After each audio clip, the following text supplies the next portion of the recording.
Hello, welcome to On Wildlife. I'm your host, Alex Ray. On this podcast, we bring the wild to you. We take you on a journey into the life of a different animal every week, and I guarantee you're going to come out of here knowing more about your favorite animal than you did before. This week's animal is probably very familiar to you, but I'm going to give you a whole lot of cool information that you probably didn't know about. It's crucial to talk about these animals because their numbers are dwindling in the wild, and a lot of ecosystems couldn't function without them.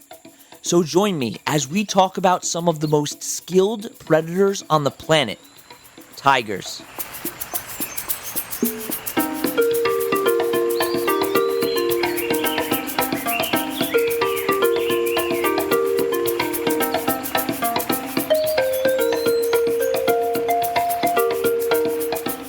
There are currently 6 different tiger species around today, with 3 other species being recently extinct. And tigers have been around for at least 2 million years. When you think about ancient species of tigers, you might think about the saber-toothed tiger. And if you don't know, these were animals around during the Ice Age, which was around 10,000 years ago, with huge fang-like teeth. But despite their name, they're actually not closely related to modern-day tigers at all.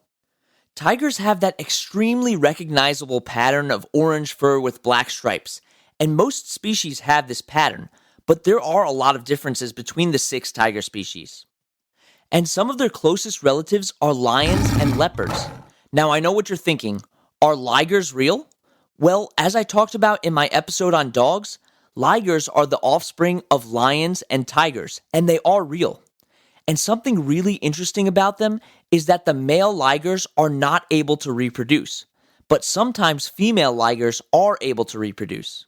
Now, this would never actually happen in the wild because lions and tigers don't even live on the same continent. And they really shouldn't be mated together because it can cause some serious health issues for the offspring.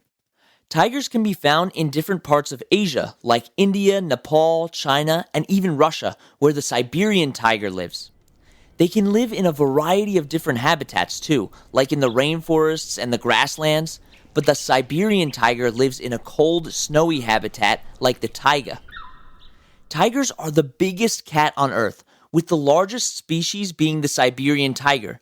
They can get to be up to 10 feet long and weigh almost 700 pounds, which is about the weight of 3 washing machines combined. The smallest tiger species, on the other hand, is the Sumatran tiger, which only gets to be around 300 pounds and 8 feet long. As you probably already know, all tigers are carnivores, and one of the ways that you can tell this is by looking at their huge, sharp teeth.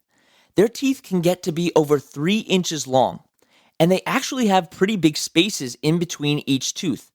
This helps them grasp onto their prey more easily, which is important because tigers are known to hunt animals much larger than themselves. And they also have retractable claws, which means that their claws are covered by the skin in their paws until they need them. And this is to keep their claws nice and sharp, which is how tigers are able to grip onto their prey. If I were you, I would be afraid to come near those claws because they can be around 4 inches long. And because tigers live in a variety of different habitats, their prey varies between species, but usually if it's large and it moves, a tiger will eat it. Some of their favorite prey items include wild boar, deer, fish, and even baby elephants. They can also bite with a force of 1,050 psi, which is just insane. First of all, humans only have a bite force of around 150 psi. And their bite force is stronger than that of a crocodile or a lion. Tigers employ a stalk and pounce technique in order to catch their prey. You can also see this technique used by domestic cats when they're playing with a toy. They slowly creep up on an unsuspecting victim and jump at them when the timing is right. And when they pounce on their prey, they oftentimes aim for the neck where they can sever the vertebrae of the animal with their sharp teeth. This is such an effective hunting method because tigers have a few adaptations that really give them an advantage. First of all, they have padded paws, which means that they can stay extremely quiet when walking slowly or pouncing. Also, the color of their fur helps them blend in really well with their environment. And you may be thinking that their orange coloration makes them stand out. especially in their habitats where there are green shrubs and trees everywhere you look. But it's important to note that many animals don't see color the way that we do. And many of the prey species of tigers, like deer and boar, can't tell the difference between green and orange, so they blend in perfectly. Something else interesting about their coloration is that their stripes are not only on their fur, but also on their skin, meaning that if you shave their fur, you'll still see stripes on their body, which is pretty cool. And not only that, but no two tigers have the same stripes. But tigers also have amazing physical abilities that really allow them to pounce on their prey so effectively. Because of their huge muscular legs, they can leap at large distances. In a single leap, a tiger can travel a distance of over 25 feet, which is almost the length of 2 full-sized cars. You're going to learn about some more amazing adaptations that tigers have right after the break.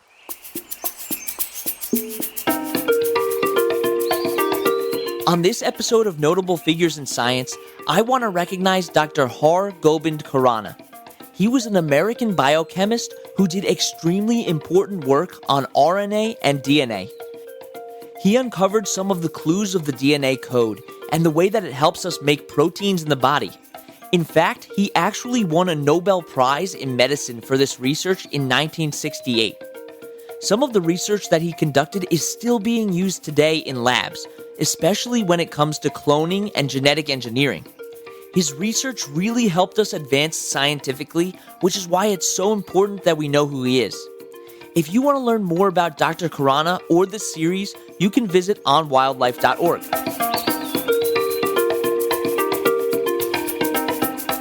Tigers need acute senses in order to find their next meal. And one of the reasons for this is that they're mostly nocturnal hunters, meaning that they're actively hunting at night. This means that they need pretty good night vision to navigate through their environment effectively. Their night vision is about 6 times better than ours. And the reason for this is because of the structure in their eyes. Tigers have a lot more rods in their eyes than cones, and rods are better for seeing in the dark, while cones are better for seeing in color. But during the day, their eyesight is pretty much as good as ours. Their best sense is probably hearing, though. They can hear even the faintest of sounds in the forest.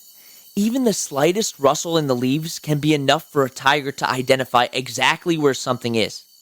And they can hear at a much wider range of frequencies than we can as well.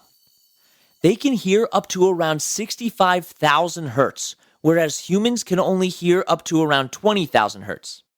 And they actually use extremely low frequencies to communicate with each other, but I'll talk about that later on in the episode. One sense that you may not have thought that tigers would rely on is their sense of touch, but this is an extremely important one for them. Their whiskers are actually very sensitive to touch, and this helps them feel their way around their habitat, especially in the dark. And on males, whiskers can get to be around 6 inches long. Not only do they have whiskers on their face, but they also have them around their body and even on their front legs. And this helps them sense the vegetation that they brush against and even sometimes their prey. These senses can help tigers when it comes to finding their prey and for navigation, but they're also extremely important to their social behavior. Unlike lions, tigers are mostly solitary, and scientists have a few ideas for why this is. As I talked about earlier, lions and tigers live in completely different habitats. On the savanna where lions live, there are usually large groups of their prey all in one space, and they need to work together in order to take down that prey. On the other hand, in the jungle where many tigers live, food is a lot more spread out, meaning that they can hunt an animal by themselves, but there usually isn't enough food to go around for more than one individual. Even though they're mostly solitary, they do interact at times. For example, males will hang out with females during mating season, and females will also stay with their cubs for around 2 years before they go off on their own. In order to build relationships and communicate with each other, they use many of the senses that I talked about earlier. For example, you'll oftentimes see cubs rubbing against their mother using their sense of touch to form a bond. By rubbing their faces together, they're also rubbing their scent on each other, and this can also be seen between a male and a female if they're courting. Tigers really like to use their sense of smell to communicate because they're very territorial, and they'll pee on trees to mark their territory. They've also been known to scratch the ground as a sign for other tigers to stay away from that particular area. The cool part about this is that they have scent glands in between their toes, so not only is it a visual warning, but also an olfactory warning. Speaking of their eyesight, tigers use body language to communicate as well. They use their eyes, ears, mouth, and tail to communicate with each other through body language, kind of like dogs. Their tail is also really important to help keep tigers balanced, especially when they have to make sharp movements when hunting their prey. And when another tiger goes into their territory, they can use a really low frequency sound that we can't even hear in order to tell them to get away. So tigers are really cool, but they're facing a lot of issues right now. And I'm going to talk about that after the break. Time for today's trivia question. Which animal has the largest eyes in the animal kingdom? A. Giant squids, B. Elephants, C. Ostriches, or D. Whales? The answer is A. Giant squids have eyes that can reach over 10 inches in diameter, which is larger than a regulation NBA basketball. Okay, welcome back. Tigers are known as a keystone species, which means that they're an integral part of the ecosystems that they live in, and losing them could cause a huge amount of damage. The main reason why they're so important is because they're the apex predator of their habitat. That means that they're at the top of the food chain. They control the population of so many different herbivores, so they don't grow in huge numbers and eat too many plants. But aside from being one of the most important species in their habitat, they're also one of the most threatened species in the world. Every single tiger species is either endangered or critically endangered. In the wild, there are under 4,000 tigers left. That's not per species, that's total tigers. And there are only about 150 Malayan tigers left in the wild. Why is this? Well, of course, it's mostly because of us. Poaching is a large issue that has contributed to the deaths of thousands of tigers for centuries. People have hunted tigers because they're exotic animals and they can be made into fur coats or rugs. And they've also been hunted because in many cultures, parts of a tiger are thought to be an ingredient in medicines. Even though it's illegal to kill tigers anywhere in the world, it's still being done. Habitat loss is also a major issue, as it is for so many different animal species. We're losing so much of our jungles and rainforests every day, which is putting a strain on the tigers, making it harder for them to find food and shelter away from people. Not only is this putting tigers in danger, but it's also putting people in danger. If people keep expanding into tiger habitats, it's likely that tigers will start to pop up in their own backyards, and neither the tiger nor the people living there want that. And tigers in captivity are a whole other problem. These are smart animals that need huge open spaces in order to live a healthy life, and most of the places keeping tigers in captivity are not giving them what they need. And we can see abnormal behaviors showing up in tigers when they're stressed. One of the most common signs of a stressed tiger is pacing back and forth. Some places are actually doing important conservation work for tigers, helping to rehabilitate them or help their populations recover. But other places use this as a facade so that they can exploit these animals. If you've ever watched the Tiger King documentary, you could see that these tigers were not kept in healthy environments. According to the Humane Society, these kinds of places will exploit tiger cubs for profit, and when they're too big for their enclosures, they'll put them in cages and sell them to the exotic pet trade. It's important to recognize these types of organizations and fight against them. Aside from all of the trouble that tigers are facing right now, there are a lot of great organizations that are helping. You should check out Save the Tiger Fund, Save Tigers Now, which is a campaign by the World Wildlife Fund, and the National Tiger Conservation Authority.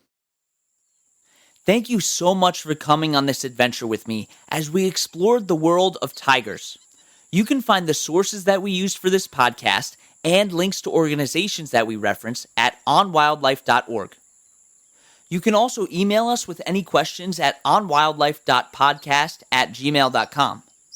And you can follow us on Instagram at @on_wildlife or on TikTok @onwildlife. Don't forget to tune in next Wednesday for another awesome episode. And that's On Wildlife.